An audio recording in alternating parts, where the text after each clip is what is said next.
পবন গুন্টুপল্লী, র্যাপিডোরের প্রতিষ্ঠাতা, আইআইটি খড়গপুরের প্রাক্তনী কিভাবে বারবার ব্যর্থ হয়ে এখন ১০,০০০ কোটি টাকার মালিক। বিপ্লব পাল, ১৬ জুলাই ২০২৫।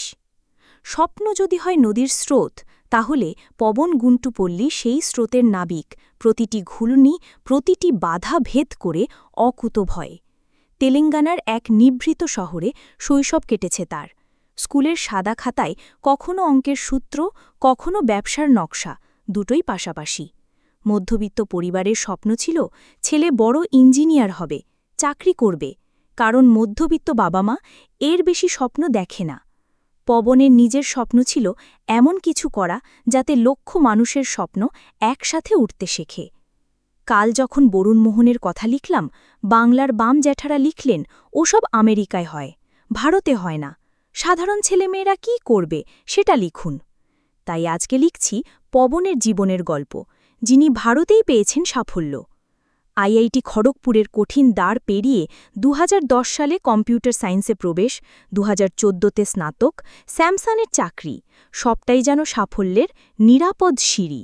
কিন্তু সেই নিরাপত্তাই তার কাছে অসহ্য হয়ে উঠল। পকেটে ভালো বেতন, তবু মনে তীব্র শূন্যতা। বন্ধুকে নিয়ে শুরু করলেন দ্য ক্যারিয়ার, লজিস্টিক স্টার্টআপ। স্বপ্নের ছাঁচে পোর্ট কংক্রিট, কিন্তু ব্যবসার বাস্তবতা সেই ছাঁচ ভেঙে দিল। ব্যর্থতার ছাই থেকে উঠে দাঁড়ালেন, কারণ পবনের ডিকে ডিকে ধুকধুক করছিল আরও বড় স্বপ্ন। সারা ভারতের ছোট রাস্তাগুলিতে স্বল্প খরচে দ্রুত যাতায়াতের পথ খুলে দেওয়া। চাকরি ছেড়ে মাটিতে নামলেন পবন।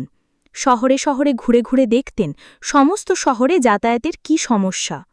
ভাবুন, স্যামসাংয়ের ওই বিশাল মাইনের চাকরি ছেড়ে কে রাস্তায় রাস্তায় ঘুরে বিজনেসের আইডিয়া পেতে। নতুন কিছু করার এই পাগলামই মানুষকে অসাধারণ করে। ২০১৫ সালে জন্ম নিল র্যাপিডো, কম খরচে বাইক ট্যাক্সি, আইডিয়াটা ঝলমলে কিন্তু বিনিয়োগকারীর চোখে ঝাপসা।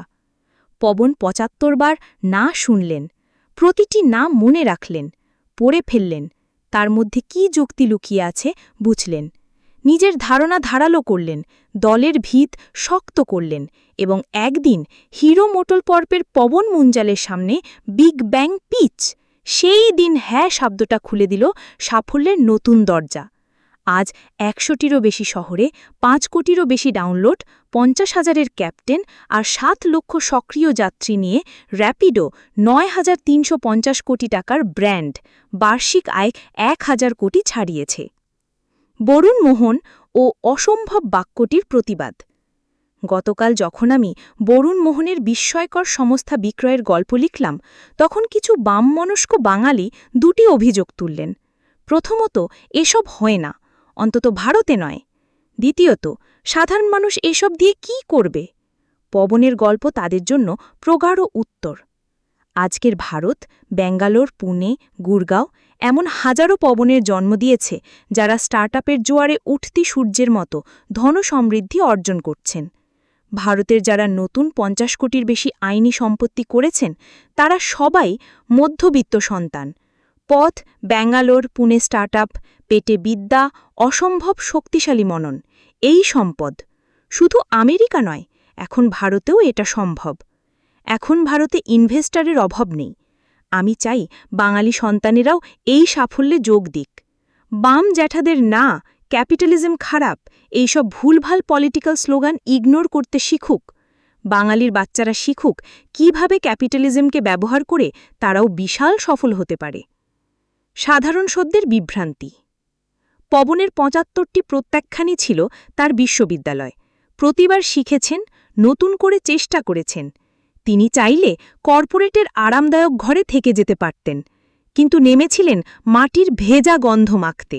তাকে অসাধারণ করেছে তার আকাঙ্ক্ষা, যাকে কার্ল ইয়ুং বলতেন আইডিয়েশন। কোনো শিশু জন্মগতভাবে সাধারণ? কেউই নয়। বাবা মা, সমাজ, শিক্ষক, তাদের ভুল দিশা, নিরাপত্তাহীন আতঙ্ক, অতি উৎসাহী নিয়ন্ত্রণ এই শিশুর সম্ভাবনাকে সংকুচিত করে সাধারণ বানায়। নইলে একটা বাচ্চাকে ৭টা টিউটরের কাছে কেউ পাঠায় না। ওই কারণে পশ্চিমবঙ্গে এখন অধিকাংশ বাচ্চা সাধারণও না, মানসিকভাবে অসুস্থ, টেনশন, অ্যাসিডে ভোগে। বাবা মায়ের অপদার্থ অশিক্ষার বলিপ্রদত্ত প্রাণ সব। ভেবে দেখুন, একবার পরীক্ষা খারাপ হলেই এদের পেটে পাতলা পায়খানা শুরু হয়ে যায়। এরা কি করে পবনের মতন ৭৫ বার ফেল করা সহ্য করবে? সেই মানসিক শক্তিই নেই। সাধারণ অসাধারণের গল্প ফেদে কি হবে? আগে দরকার শক্ত শরীর আর মন। গোল্ড প্লেটেড ইংরেজি মিডিয়াম স্কুল নয়, একজন শিশুর ভাবনার স্বপ্নের সীমানা প্রশস্ত করাই আসল শিক্ষা। আমি আমার বই জীবন ও জীবিকাতেও লিখেছি, বহু ভিডিওতেও বলেছি। ফেসবুকে লেখা বা ইউটিউবে ভিডিও বানানো আমার পেশা নয়। করছি কারণ বিশ্বাস করি পশ্চিমবঙ্গে অগণিত প্রতিভা শুধু দিশাহীনতায় ঝরে যাচ্ছে, আর এর জন্য অন্যতম দায়ী বামপন্থী জ্যাঠাগুলো, যারা মুখে চলবে না চলবে না, এসব হয় না, এইসব নার লিপস্টিক মেখে সারা দিন ঘোরে। আমার ছাত্রছাত্রীরা যখন বলে, স্যার আরও কঠিন কিছু দিন, কবার ফেল করলেও চলুক, ওরা যখন আরও কঠিন চ্যালেঞ্জ আমার কাছ থেকে প্রত্যাশা করে, আমার হৃদয় গর্বে ভরে ওঠে। সাধারণ ছাত্ররা কি করবে সে প্রশ্ন রাজ্য বা দেশের নীতি নির্ধারকদের জন্য থাক। আমি যেটুকু সময় দিচ্ছি তার লক্ষ্য একটাই, সেই তথাকথিত সাধারণ ছাত্রটিকে সঠিক দিশা দেখিয়ে অসাধারণ করে তোলা। যদি সেই বিশ্বাস না থাকত, আমি আমার ব্যবসার দিকেই সময় দিতাম। এইখানে এসব লিখে সময় নষ্ট করে কি লাভ? আমি বিশ্বাস করি আমার কথা বাংলার বাম জ্যাঠাদের কাছে না পৌঁছালেও অন্যভাবে স্বপ্ন দেখা বাচ্চাদের কাছে সঠিকভাবেই পৌঁছাচ্ছে। সেটাই আমার প্রাপ্তি। সেই জন্য আমি শুধু বাচ্চা ছাত্রছাত্রীদের সাথেই মূলত যোগাযোগ রাখতে চাই। মুখে নার লিপস্টিক লাগানো বাম জনতার সাথে তর্ক করার কোনো ইচ্ছা আমার নেই। পবন গুন্টুপল্লীর গল্প আমাদের শোনায়, স্বপ্ন দেখো, অগণিত নার মুখোমুখি হয়েও ভাঙো না। প্রতিটা ভুল থেকে শিখে আগামী ধাপে আরও নিখুঁত হও। যে স্বপ্ন মাটির গায়ে পা রেখে আকাশ ছুঁতে চায় তাকে থামানো যায় না। আর প্রতিটি শিশু এক একটি সম্ভাবনার মহাকাব্য। সঠিক লক্ষ্য দিলে, প্রয়োজনীয় আহ্বান করলে তাদের মস্তিষ্ক আর মনের আনাচে কানাচে রেডিও অ্যাক্টিভ তারার মতো বিস্ফোরিত হবে নতুন নতুন ধারণা। আমরা বোধহয় ভুলে গিয়েছি সাধারণ শব্দটি প্রকৃতির অভিধানে নেই, আছে অপ্রকাশিত অসাধারণত্ব। পবনের গল্প সেই অপ্রকাশিত সম্ভাবনাকে অদৃশ্য কালো পর্দা ফুঁড়ে দৃশ্যমুখী করে। আজকের পাঠক, শিক্ষার্থী, অভিভাবক সবাইকে মনে করিয়ে দেয়, সিঁড়ি বেয়ে ওঠা ছেলের হাতে ধরিয়ে দাও সৃষ্টির পাঠ, তবেই সে একদিন নিজের দেশের রাস্তা আলোকিত করবে বাইক ট্যাক্সির হেডলাইটে বা অন্য কোনো স্বপ্নের আলোয়।